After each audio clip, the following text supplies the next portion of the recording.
It is our privilege this afternoon to be present at the unveiling of the plaque in honour of the Reverend Dr. John Roberts, whose contribution to the connection over many years has been remarkable, to say the least. He not only dedicated his service to the progress of the church here in Cardiff, but also played a leading role in the progress and development of the Christian faith in Wales.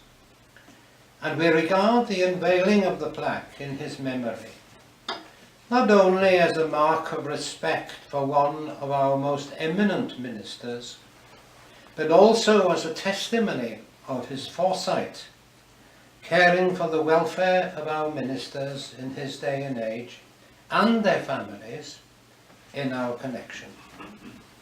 Indeed, John Roberts was more than North Wales's gift to the South, because his contributions were in due course to have beneficial consequences to our connection throughout the Principality. His role in the administrative life of the denomination raised him to become a worthy and trusted leader, especially after 1938, when he left his pastorage in Pembroke Terrace.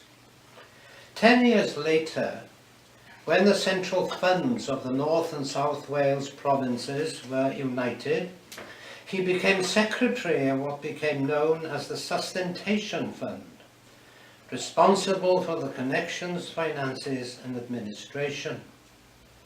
His main achievement being to improve the financial circumstances of ministers, their families and their widows in days of hardship and economic depression.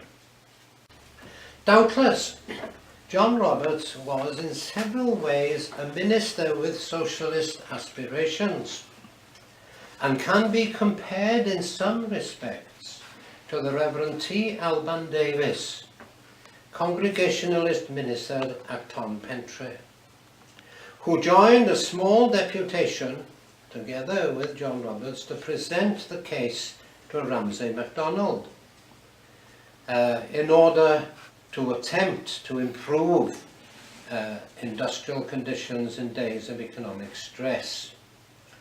In his ministerial capacity, he served assiduously in denominational committees and meetings, especially as moderator of the East Glamorgan Presbytery on 3 separate occasions, moderator of the association in the South, 41 to 42, and secretary and then moderator of the General Assembly, 1943-44. During the First World War, he followed Lloyd George as secretary of the Free Church Council in Wales. He served also as chairman of the Executive Council for broadcasting religious programmes in Wales, and became local secretary of the World Presbyterian Alliance, which visited Cardiff in 1925. John Roberts was a courteous, sincere and approachable person who appealed to his congregation and church members, largely because of his warm relationship with all who knew him, together with a brisk sense of humour, even in his sermons.